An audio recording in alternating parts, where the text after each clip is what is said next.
Driver lori sayur hari-hari ke Singapura pun tak dikuarantin menurut Tuan Ibrahim. Timbalan Presiden PAS tetap bela menteri dari parti itu yang gagal patuhi peraturan kuarantinkan diri selepas pulang dari negara Turki.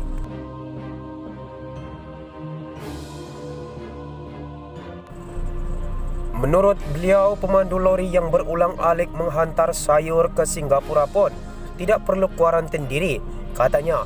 Kata Tuan Ibrahim Tuan Man sebagai hujahnya mempertahankan Menteri Perusahaan Perladangan dan Komoditi Dr. Hairudin Aman Razali. Timbalan Presiden PAS itu berkata apa yang paling penting, meskipun Hairudin tidak melakukan kuarantin wajib selama 14 hari selepas pulang dari Turki, namun dia bebas daripada COVID-19 dan tidak menyebarkan wabak berkenaan. Tiap-tiap hari lori bawa sayur masuk Singapura kena kuarantin ke tak? Tak kena kuarantin. Balik Singapura masuk Malaysia kena kuarantin ke tak? Tak kena. Pilot juruterbang kena kuarantin ke tak?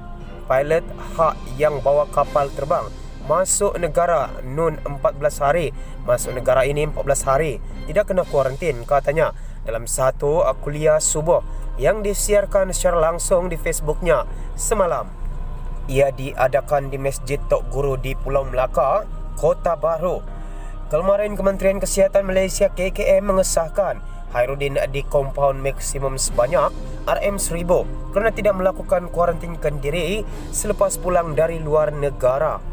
Kerajaan sebelum ini mewajibkan semua individu dari luar negara menjalani kuarantinkan diri selama 14 hari yang merupakan sebahagian daripada prosedur operasi standard SOP bagi mengekang penularan COVID-19.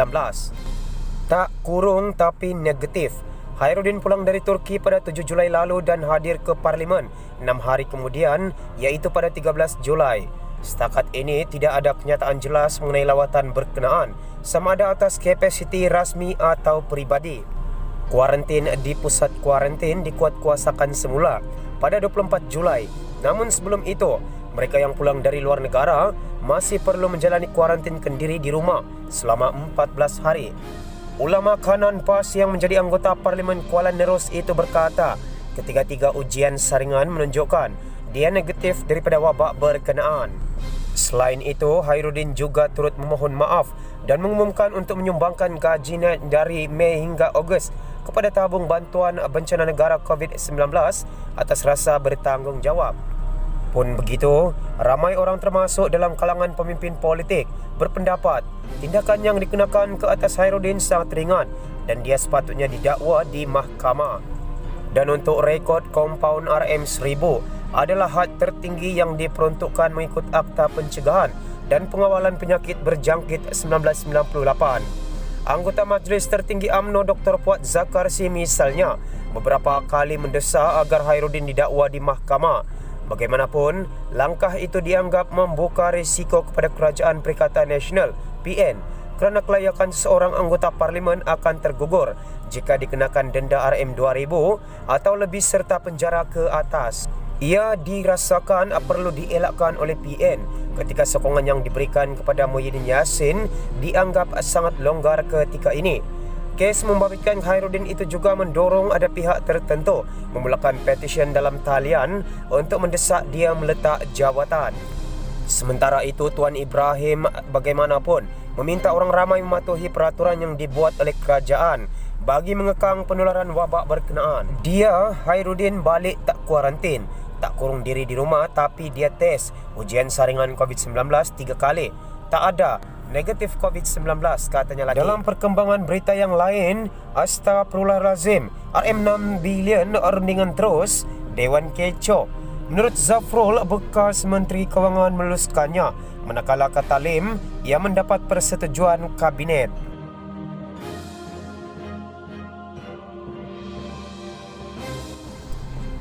Dewan Rakyat hari ini kecoh apabila Menteri Kewangan Tengku Zafrul Abdul Aziz mendakwa bahawa sejumlah 101 projek rundingan terus bernilai RM6.61 bilion diluluskan oleh kementerian tersebut sewaktu pentadbiran Kerajaan Pakatan Harapan.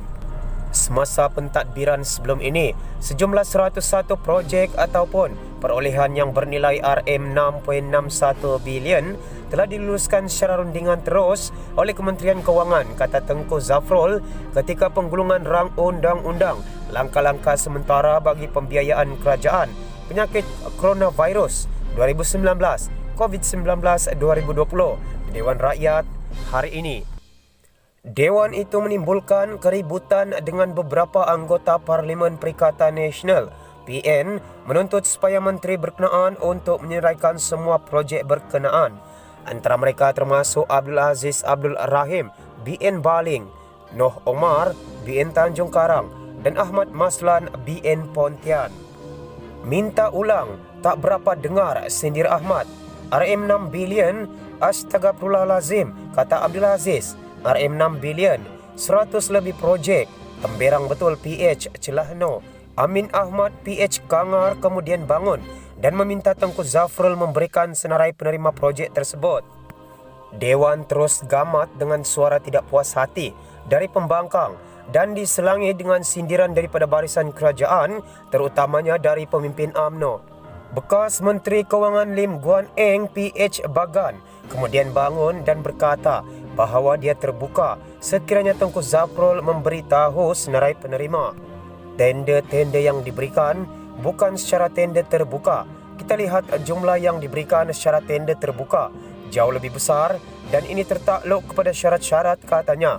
Seperti yang saya sebutkan tadi, apakah projek yang diberikan secara direct award dan ia juga diluluskan oleh kabinet. Seperti mana YBPM pun tahu di mana, katanya tanpa diberikan peluang menghabiskan kenyataannya.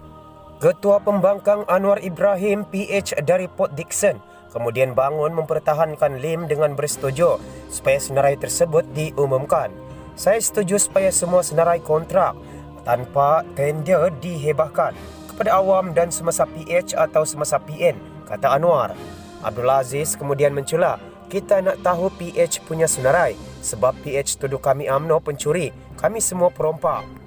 Anwar membalasnya, saya bukan menteri. Menteri di depan saya Tengku Zafrul, Menteri PN di depan saya. Biar dia jawab. Kenapa saya nak kena jawab? Saya tanya, minta penjelasan. Menyedari keadaan Dewan semakin tidak terkawal, Menteri Kanan, Perdagangan Antarabangsa dan Industri Muhammad Azmin Ali bangun dan cuba mempertahankan kerajaan PN.